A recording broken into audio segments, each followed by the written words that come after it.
പാലിക്കുകയാണ് ചെയ്തത്. പറഞ്ഞ കാര്യങ്ങൾ ഒന്നുപോലും പാലിച്ചില്ല. മുഖ്യമന്ത്രി പറഞ്ഞു ഞങ്ങളോട് അങ്ങനെ അറസ്റ്റ് ചെയ്യുന്നുണ്ടോ? അയാൾ അറിഞ്ഞിട്ടില്ല പോലും. ആദിവാസി പാവങ്ങളെ അറസ്റ്റ് ചെയ്യുന്നുണ്ടോ? ഇങ്ങോട്ട് ചോദിക്കുകയാണ്. അറസ്റ്റ് ചെയ്യുന്നുണ്ട് എന്ന് പറഞ്ഞപ്പോ പറയാണെന്നാ ഞങ്ങൾ വിടാൻ പറയാം.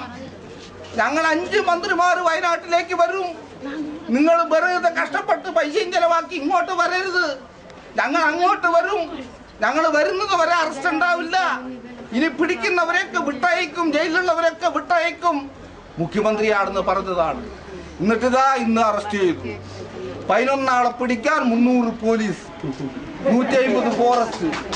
11 ആളെ പിടിക്കാൻ 11 ആദിവാസിനെ എന്നും തോലുമായ ഈ പാവപ്പെട്ട മനുഷ്യരെ പിടിക്കാൻ 300 പോലീസ്. ഭീകരം വേണ്ട ചങ്ങാതിമാർ. ഇവര് ഏത് ലോകത്താ ജീവിക്കുന്നത്? അതുകൊണ്ട് ഈ പാവങ്ങളെ ഇതാ കൽപ്പറ്റ വെച്ച് ചർച്ച നടത്തി. തിരുവനന്തപുരത്ത് 2 പ്രാവശ്യം ചർച്ച. എന്നിട്ടോ ആരും പറഞ്ഞിട്ടില്ല ഭൂമി കൊടുക്കണ്ട.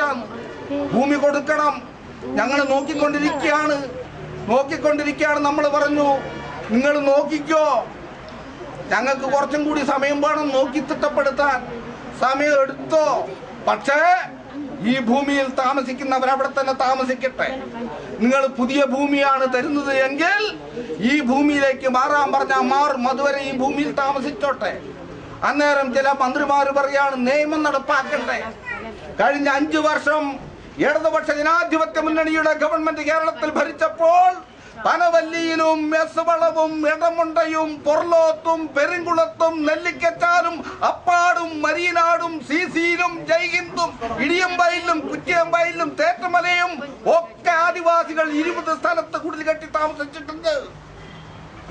എന്താ ഇടതുപക്ഷ ജനാധിപത്യ മുന്നണി ഭരിക്കുമ്പോ ഏതെങ്കിലും പോലീസുകാരന് ധൈര്യം ഉണ്ടായോ? ഏതെങ്കിലും ഫോറസ്റ്റുകാരെ അറസ്റ്റ് ചെയ്യാൻ പോയോ? അന്ന് ഈ നിയമമില്ലേ? അന്നത്തെ ഗവൺമെന്റ് ഭൂമിയിൽ കയറിയവർക്ക് സംരക്ഷണം കൊടുത്തു. നിങ്ങൾ ഇവിടെ താമസിച്ചോ. അവസാനം പറഞ്ഞ് ഈ ഭൂമി നിങ്ങൾ തന്നെ എടുത്തോ, രേഖയും കൊടുത്തു. ഇപ്പൊ വീട് പാസ്സായിട്ടുണ്ട്, അംഗനവാടി പാസ്സായിട്ടുണ്ട്, കിണർ കുഴിക്കുന്നുണ്ട്. ആദിവാസി നയിച്ചുണ്ടാക്കി, തോട്ടുണ്ടാക്കി, വാഴയുണ്ടാക്കി, ചേനയുണ്ടാക്കി, ചേമ്പുണ്ടാക്കി, കാപ്പി ഉണ്ടാക്കി.